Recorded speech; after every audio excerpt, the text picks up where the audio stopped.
गुरुर्ब्रह्मा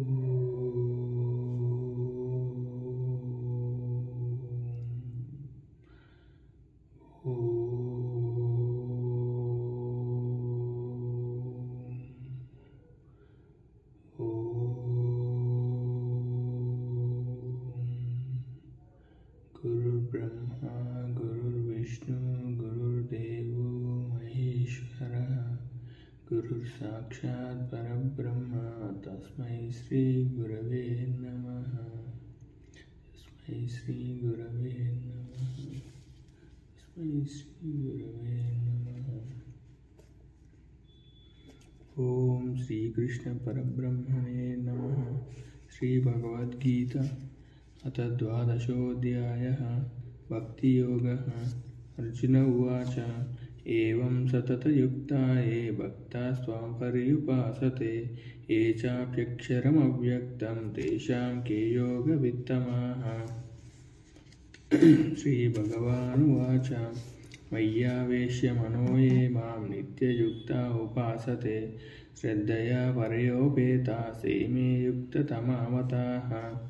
ये त्वक्षरमनिर्देश्यम् अव्यक्तं पर्युपासते सर्वत्र गमचिन्त्यं च कूटस्थमचलं ध्रुवं संनियम्येन्द्रियग्रामं सर्वत्र समबुद्धयः ते प्राप्नुवन्ति मामेव सर्वभूतहिते रताः। क्लेशोऽधिकरस्तेषाम् अव्यक्तासक्तचेतसाम् अव्यक्ता हि गतिर्दुःखं देहवद्भिरवाप्यते।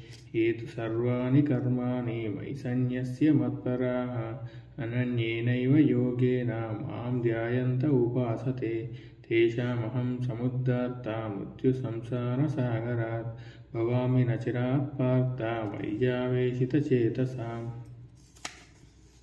मय्येव मना दत्त्वा मयि बुद्धिं निवेशयः निवशिष्यसि मय्येव अत ऊर्ध्वं न संशयः।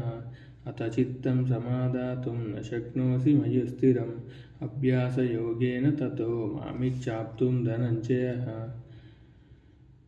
अभ्यासेऽप्यसमर्थोऽसि मत्कर्म परमो भव मदर्थमपि कर्माणि कुर्वन् सिद्धिमवाप्स्यसि। अतैतदप्यशक्तोऽसि कर्तुं मद्योगमाश्रितः। सर्वकर्मफलत्यागं ततः कुरु यथात्मवान् श्रेयो हि ज्ञानमभ्यासात् ज्ञानाद् विशिष्यते। ध्यानात् कर्मफलत्यागात् त्यागात् शान्तिरनन्तरम्। अद्वेष्टा सर्वभूतानां मैत्रः करुण एव च निर्ममो निरहङ्कारः समदुःखसुखक्षमी सन्तुष्टः सततं योगी यतात्मा दृढनिश्चयः। मय्यर्पितमनोबुद्धिः यो मद्भक्तः स मे प्रियः। यस्मान्नो द्विजते लोको लोकान्नो द्विजते च यः हर्षामर्षभयोद्वेगैर्मुक्तो यः स च मे प्रियः। अनपेक्षशुचिर्दक्ष उदासीनो गतव्यतः सर्वारम्भपरित्यागी यो मद्भक्तः स मे प्रियः। यो न हृष्यति न द्वेष्टि न शोचति न काङ्क्षति शुभाशुभपरित्यागी भक्तिमान्यः स मे प्रियः। समशत्रौ च मित्रे च तथा मानावमानयोः शीतोष्णसुखदुःखेषु समसङ्गविवर्जितः। तुल्यनिन्दास्तुतिर्मौनी सन्तुष्टो येन केनचित् अनिकेतः स्थिरमतिः भक्तिमान् मे प्रियो नरः। एतु धर्ममुतमिदं यदोक्तं पर्युपासते श्रद्धदाना मत्परमा भक्तास्तेतीव मे प्रियाः। इति श्रीमद्भगवद्गीतासु उपनिषत्सु ब्रह्मविद्यायां योगशास्त्रे श्रीकृष्णार्जुनसंवादे भक्तियोगो नाम द्वादशोऽध्यायः। ओम श्रीकृष्णपरब्रह्मणे नमः। श्रीभगवद्गीता अथ पञ्चदशोऽध्यायः पुरुषोत्तमप्राप्तियोगः। श्रीभगवानुवाच ऊर्ध्वमूलमधःशाखा अश्वत्थं प्राहुरव्ययं छन्दांसि यस्य पर्णानि यस्तं वेद स वेदवित्। अधश्चोर्ध्वं प्रसृता तस्य शाखा गुणप्रवृद्धा विषयप्रवालाः। अधश्च मूलाननुसन्ततानि कर्मानुबन्धीनि मनुष्यलोके। न रूपमस्येह ततोपलभ्यते नातो न चातिर्न सम्प्रतिष्ठा। अश्वत्थमेनं सुविरूढमूलं मसङ्गशस्त्रेण दृढेन चित्वा ततः पदं तत्परिमार्गितव्यं यस्मिन् गता न निवर्तन्ति भूयः तमेव चाद्यं पुरुषं प्रपद्ये यत्र प्रवृत्ति प्रसुता पुराणी निर्माणमोहाजितसङ्गदोषा आध्यात्मनित्या विनिवृत्तकामाः द्वन्द्वैर्विमुक्ता सुखदुःखसञ्जय गच्छन्त्यमूढा पदमव्ययं तत् न तद्भासयते सूर्यो न शशाग्न्यो न पावकाः यद्गत्वा न निवर्तन्ते तद्धाम परमं मम ममैवांशो जीवलोके जीवभूता सनातनः मनःषष्ठानीन्द्रियाणि प्रकृतिस्थानि कर्षति शरीरं यदवाप्नोति यच्चाभूत्वा मतीश्वरः गृहीत्वैतानि संयाति वायुर्गन्धानि वाशयात् स्तोत्रं चक्षुः स्पर्शनं च रसनं घ्राणमेव च अधिष्ठाय मनश्चायं विषयानुपसेवते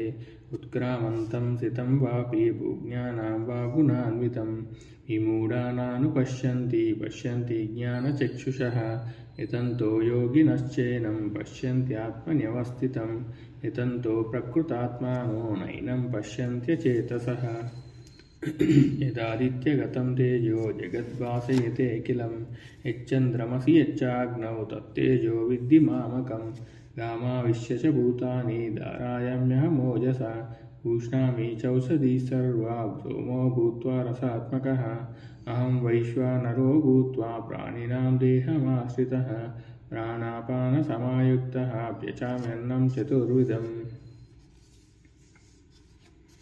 सर्वस्य चाहं हृदि सन्निविष्टो मत्तः स्मृतिज्ञानमपोहनं च वेदैश्च सर्वैरहमेव वेदो वेदान्तकृद्वेदविदेव चाहं द्वाविमौ पुरुषौ लोके क्षरक्षाक्षर एव च क्षरः सर्वाणि भूतानि कूटस्थोऽक्षर उच्यते उत्तमः पुरुषसंज्ञः परमात्मेतु दावुदः यो लोकत्रयमाविश्य बिभर्तव्य ईश्वरः यस्माक्षरमतीतोऽहमक्षरादपि चोत्तमः अतोऽस्मि लोके वेदे च प्रतितः पुरुषोत्तमः यो मामेवमसम्मूढो जानाति पुरुषोत्तमं स सर्वविद्भजति मां सर्वभावेन भारत इति गुह्यतमं शास्त्रम् इदमुक्तं मया नघ एतद्बुद्ध्वा बुद्धिमान् स्यात् कुतः कुतश्च भारत इति श्रीमद्भगवद्गीतासु उपनिषत्सु ब्रह्मविद्यायां योगशास्त्रे श्रीकृष्णार्जुनसंवादे पुरुषोत्तमप्राप्तियोगो नाम पञ्चदशोऽध्यायः। गीतामहात्म्यं दरोवाच भगवन् परमेशान भक्तिरव्यभिचारिणी प्रारब्धं भुज्यमानस्य कथं भवति हे प्रभो। श्रीविष्णुरुवाच प्रारब्धं भुज्यमानोऽपि गीताभ्यासरतः सदा समुस्तस्य सुखी लोके कर्मणा लोपलिप्यते महापापादिपापानि गीताध्यानं करोति चेत् क्वचित् स्पर्शनं कुर्वन्ति नलिनीदलमम्बसा गीताया पुस्तकं यत्र यत्र पाठः प्रवर्तते तत्र सर्वाणि तीर्थानि प्रयागादीनि तत्र वै सर्वे देवाश्च ऋषयो योगिनः सन्नगाश्चाये गोपाला गोपिका वापि नारदोद्धवपार्षदैः सहायो जायते शीघ्रं यत्र गीता प्रवर्तते। हरि ओं तत्सत्।